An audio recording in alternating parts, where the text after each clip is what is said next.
Minacciano di interrompere l'erogazione dei servizi dal prossimo 1° giugno. È la protesta levata dai titolari dei laboratori di analisi in Sicilia contro il nuovo decreto Borsellino che, recepito il decreto Balduzzi, ha riscritto il tariffario dei rimborsi, considerato dai privati meno vantaggioso rispetto al precedente perché non copre i costi. Col decreto Balduzzi verranno abbattute le tariffe diciamo, il costo delle analisi, e questo per noi sarà una grave perdita, in quanto queste tariffe non tengono conto di quelle che sono le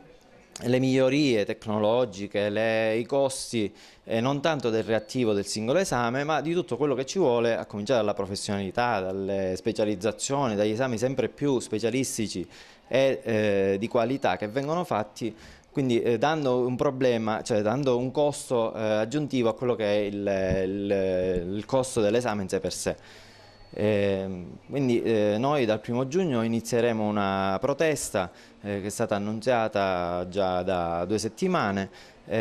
passando al pagamento delle prestazioni. In Sicilia circa l'80% delle prestazioni di questo tipo viene erogata da strutture private che a fatica il pubblico riuscirà a compensare, con conseguente disagio per la popolazione. Si troveranno persone che hanno magari urgenza e che non troveranno in ospedale risposta immediata, così come noi diamo per determinate patologie, dovranno rivolgersi a noi e dovranno purtroppo pagare le analisi e il costo dell'esame. Cosa chiedete voi all'assessorato regionale? Ma di rivedere la decisione riguardo il decreto Balduzzi e di tener conto appunto del fatto che la Regione Sicilia aveva fatto